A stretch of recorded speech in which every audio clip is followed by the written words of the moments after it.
राजा विक्रमादित्य एक महान और न्यायप्रिय राजा थे, जिनकी बुद्धिमत्ता और सच्चाई के लिए वे प्रसिद्ध थे।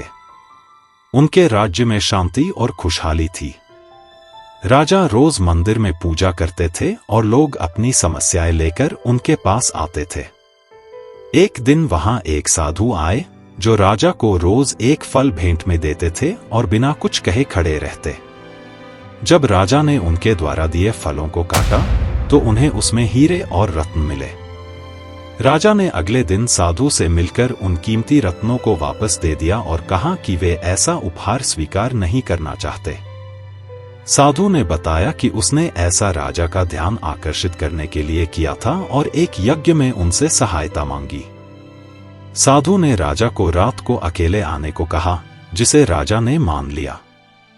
रात को राजा साधु के आश्रम पहुंचे और यज्ञ में शामिल हुए।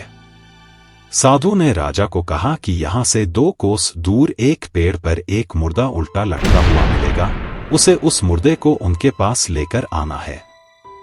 राजा ने वचन पूरा करने के लिए अपनी यात्रा शुरू की और उस मुर्दे के पास पहुंच गए। जब राजा ने पेड़ पर लटके मुर्दे को उठाया, तो पेड़ पर लटका हुआ मुर्दा, जिसका नाम बेताल था, राजा से जोर जबरदस्ती करने लगा। लेकिन राजा ने अपने बल से बेताल को पकड़ा और कंधे पर लटका लिया। बेताल ने राजा से कहा कि वह उसे एक कहानी सुनाएगा और अगर राजा उस कहानी को सुनने के बाद कुछ बोले तो वो उड़कर वापस पेड़ पर चला जाएगा। उसकी ये बात सुनकर राजा चुपचाप कहानी सुनने लगे। फिर बेताल ने एक कहानी सुनाई। एक बार 2 दोस्त सूर्यमल और चंद्रसेन एक देवी मंदिर के दर्शन के लिए निकले। सूर्यमल को मंदिर में एक कन्या पसंद आई और जिसे वो अपनी पत्नी बनाना चाहता था। सूर्यमल अपने दोस्त के साथ कन्या के पिता के पास गया और शादी की बात की। कन्या के पिता ने एक शर्त रखी कि उसकी बेटी देवी माँ की भक्त है और उसे सुबह शाम देवी माँ के दर्शन करने होते हैं, और वो शादी के बाद भी उस नियम को जारी रखेगी। सूर्यमल ने कन्या के पिता की यह शर्त मान ली और उन दोनों की शादी हो गई। शादी के बाद सूर्यमल अपनी पत्नी के साथ घर की ओर लौट रहा था, पर रास्ते में कुछ डाकू उनकी बारात पर हमला कर देते हैं और लूटपाट करने के बाद सूर्यमल और चंद्रसेन को मार देते हैं। सूर्यमल की पत्नी लूटपाट के समय छिप जाती है और जब वापस आती है तो वो दोनों दोस्तों की लाशें देखती है, जिनके सिर धड़ से अलग हो चुके थे।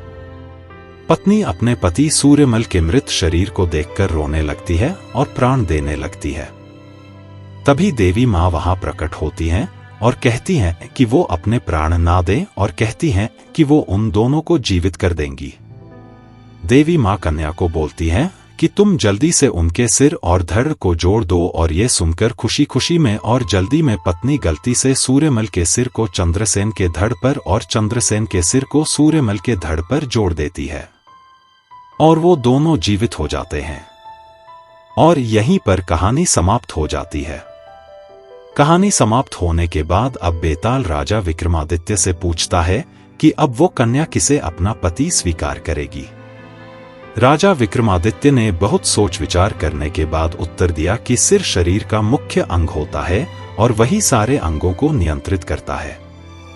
इसलिए जिस धड़ पर सूर्यमल का सिर लगा है, वही उसका पति है। राजा विक्रमादित्य का उत्तर सुनकर बेताल उड़कर वापस पेड़ पर लटक जाता है, जैसा कि उसने पहले शर्त रखी थी। इसी प्रकार यह कहानी यही समाप्त होती है।